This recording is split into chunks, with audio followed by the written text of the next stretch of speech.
Je m'appelle Franck Gaillet, je suis né le 16 décembre 1967 à Albi. Je suis marié, j'ai 2 filles que j'adore et je suis professeur de lettres.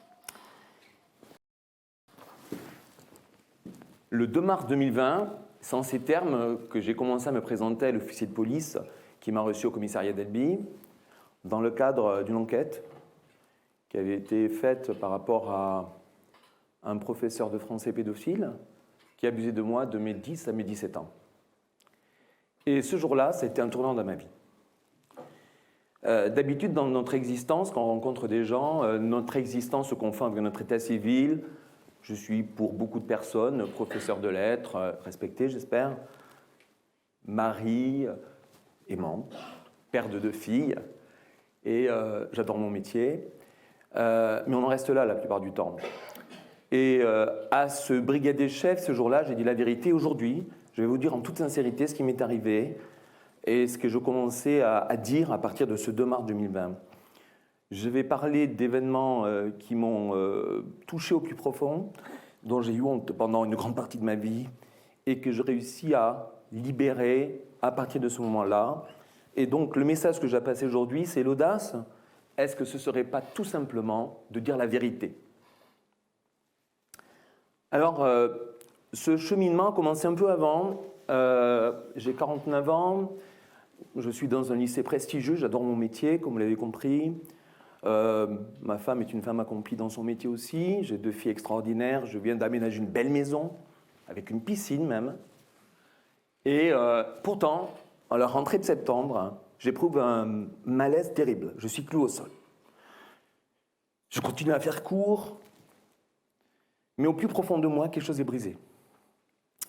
Et là, j'entame une thérapie, je vais voir une psychanalyste, et au bout de quelques semaines, je mets 3 mots sur ce qui m'est arrivé finalement pendant 10 années, de mes 10 ans à mes 17 ans, 3 mots dingues que j'aurais jamais imaginé mettre sur ce qui est arrivé. Le mot victime, moi une victime. Le mot viol, j'ai été violé. Et le mot pédophile, car ce professeur de français, qui était devenu entre-temps un ami de la famille, est un authentique pédophile. Alors, à partir de là, j'ai une chance inouïe, c'est que j'ai été écouté. J'ai été écouté par ma psychanalyste, que je vois encore tous les lundis après-midi, pas tous les mercredis matin. J'ai été écouté par ma femme, et c'est pas évident pour elle d'accueillir ce message. Donc, il a fallu qu'elle déploie tout son amour pour m'accepter tel que j'étais. J'en ai parlé à mon avocat, car j'ai entamé des procédures avec d'autres victimes. J'ai parlé à la juge d'instruction, et là, j'ai écrit un livre, L'homme du mercredi, présenté par Dominique, où j'ai dit toute la vérité, rien que la vérité, avec toute sincérité. Ce livre a un certain écho, ça fait un véritable scandale. J'ai fait une dédicace à la FNAC. Les caméras étaient là. La dépêche du midi, bon, c'est pas encore Le Monde. France 3, Occitanie. Et après, ça débouche de manière un peu miraculeuse sur un reportage de 52 minutes dont je tourne pendant 1 an, à raison d'1 week-end par mois, un reportage qui a été diffusé pour la première fois à l'automne dernier, en 2024, qui sera rediffusé début juin et qui s'appelle « La vie que tu m'as volée ». Je tenais à vous donner ce titre parce qu'il résume un peu ce qui m'est arrivé. « La vie que tu m'as volée ». Alors, je reviens au livre parce que ce livre... c'est le début de la libération et c'est un point central pour plusieurs raisons. Alors d'abord, j'ai dit la vérité parce que lorsque je suis convoqué ce 2 mars 2020, mon prédateur ne dit pas ça. Il dit oui, c'est une relation homosexuelle consentie, à partir de 15 ans, je l'avais au lycée, etc. Enfin, je ne l'avais pas au lycée, je l'ai vu au lycée, voilà. Mais la vérité est tout autre. La vérité, c'est que je n'étais pas dans le consentement à 10 ans. Et la vérité, c'est qu'il voulait échapper à certaines qualifications. Parce que le pervers et le prédateur étant lâche, un pervers se définit par sa lâcheté, justement. Il n'assume jamais ses responsabilités, il n'assume jamais ce qu'il fait, jamais ses actes. Alors moi, je les ai assumés en tant que victime, et j'ai dit tout ce qui s'est passé dans la vérité, de la dureté de ce qui s'est passé. Alors, ce livre est lu, donc, il me permet de rétablir la vérité, sur le plan judiciaire, je parle. C'est une pièce à conviction. Un appel à témoins est lancé avec mon livre, c'est ma fierté. Il y a marqué L'homme du mercredi, sous appel à témoins, à 2 reprises. On retrouve des victimes qui ont vu le reportage sur France Télévisions, pas celui sorti à l'automne, mais le reportage qui a été fait lors d'un journal télévisé. Et on retrouve des victimes. Voilà, ça c'est ma fierté d'avoir retrouvé des victimes grâce à ce bouquin. Mais je ne l'ai pas vraiment écrit pour ça, ce livre. Si on y regarde de plus près, je l'ai écrit parce que je voulais découvrir qui j'étais. Voilà. C'est en rapport à la vérité dont on a beaucoup parlé aujourd'hui, qui est essentielle pour se construire. C'est qui suis-je vraiment ? Malgré tout ce qui m'est arrivé, qu'est-ce que je retiens de cette expérience dont je me suis réapproprié mon destin, qui m'avait échappé. Et finalement, j'en ai fait autre chose en écrivant. L'autre intérêt de ce livre, et qui n'est pas le moindre, c'est qu'il décrit, je pense, de façon extrêmement précise et détaillée les mécanismes de l'emprise, parce que je l'ai vécu de l'intérieur. Je parle de l'emprise d'un pédophile sur un enfant, mais on peut parler de l'emprise d'un homme sur une femme, on peut parler de l'emprise d'un adulte sur notre adulte. Je pense qu'il y a énormément de points communs dans tous ces fonctionnements au niveau de l'emprise. Alors, d'abord, il y a une rencontre au départ entre le prédateur et sa proie. Souvent, la relation est déséquilibrée. Il y a quelqu'un qui a une autorité, l'autre qui n'en a pas. Moi, c'était bien évidemment évident, puisqu'il avait une autorité sur moi, puisque j'avais en cours en 6e. J'étais une proie assez facile parce que j'avais envie vraiment de réussir. Pour moi, être vu de cette façon par un enseignant, c'était extraordinaire. J'étais une proie facile parce que je suis issu d'un milieu plutôt modeste, que mes parents croient en l'éducation à l'école, et ils ont accueilli cette présence finalement comme quelque chose récompensant mes talents. Alors je joue au piano, j'aime beaucoup lire, je suis un littéraire, un artiste un peu, voilà. Bon bref. Et de l'autre côté, il y a un prédateur. Alors le prédateur, il déploie toute une stratégie que je pourrais résumer en 3 mots. La première stratégie, c'est la mise en valeur. Voilà. La deuxième stratégie, c'est l'apprivoisement de sa proie.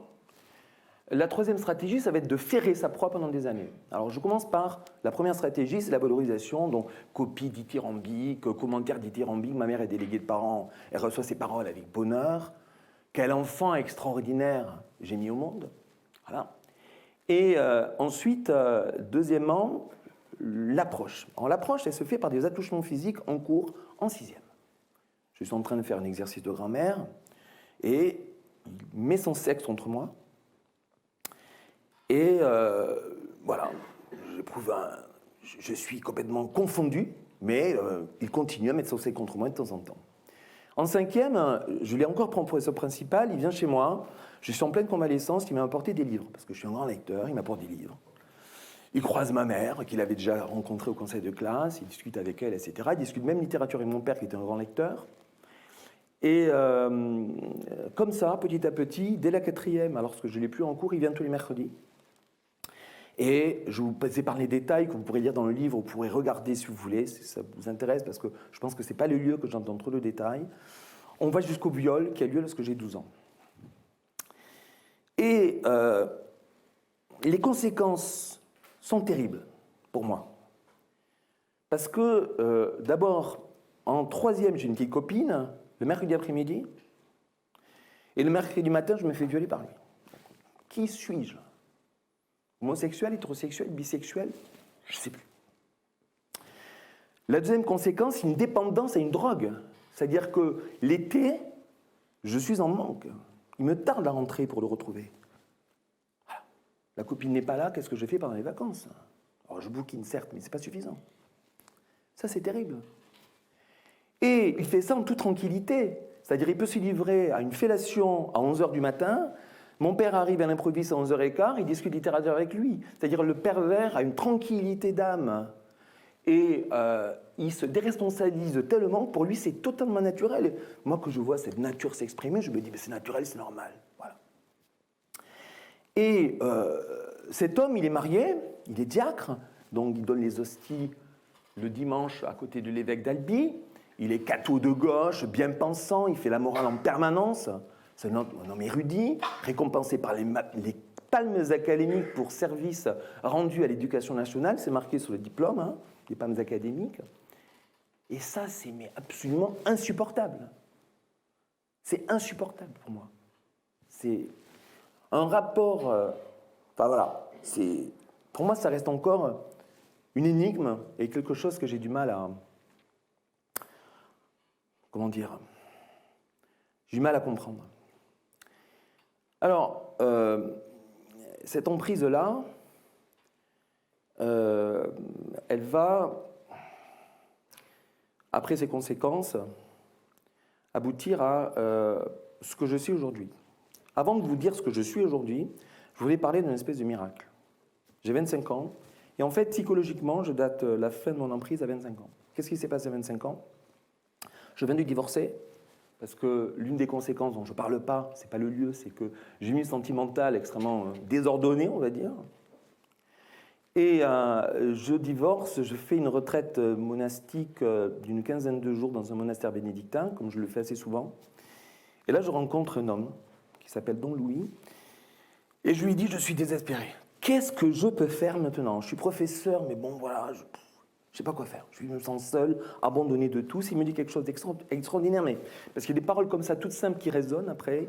Il me dit, vous êtes enseignant. C'est formidable d'être enseignant. C'est le plus beau métier du monde. Et là, ça fait sens. Ma vie bascule. Et je deviens enseignant, vraiment dans ma tête. Et ça a été le premier moyen de me réparer à l'âge de 25 ans. Ensuite, j'ai rencontré la femme de ma vie. J'ai fondé une famille. J'ai réussi à trouver un équilibre personnel. Et j'ai découvert aussi, à travers cette expérience, la fraternité, parce que j'ai découvert des victimes que j'essaie d'accompagner, parce que certaines victimes sont détruites, du même prédateur, Monsieur A, comme je l'appelle dans le livre. J'essaie de les accompagner pour qu'elles portent plainte. Elles ont du mal. Quand vous êtes détruit, célibataire, que vous n'avez pas fondé de famille, que vous avez raté votre vie professionnelle, vous allez vous pointer dans un tribunal pour dire « voilà, j'ai raté ma vie à cause de lui », mais c'est insupportable à faire. Donc ils ne le font pas, ces gens-là. Voilà. Donc on essaie de les accompagner avec d'autres victimes qui ont porté plainte. Et ce que je voudrais dire aussi, avant de conclure, c'est le rôle joué par l'Éducation nationale. La police a rempli son rôle. Ils ont fait un travail quand même globalement remarquable, en convoquant des centaines de personnes. La magistrate en charge du dossier a fait un travail remarquable, puisque la mise en examen de mon agresseur s'est faite en janvier 2025, il y a quelques mois. L'Éducation nationale fait de la prévention en cours. Je participe à des semaines de prévention, moi-même, dans mon lycée. Et malgré tout, je trouve, personnellement, que les prédateurs qui sévissent encore, on en a des exemples récents, ne sont pas assez médiatisés. C'est une affaire qu'on met un peu sous le tapis. C'est mon avis. Voilà. Je pense qu'il y aurait peut-être quelque chose à faire au niveau de l'Éducation nationale pour améliorer les choses.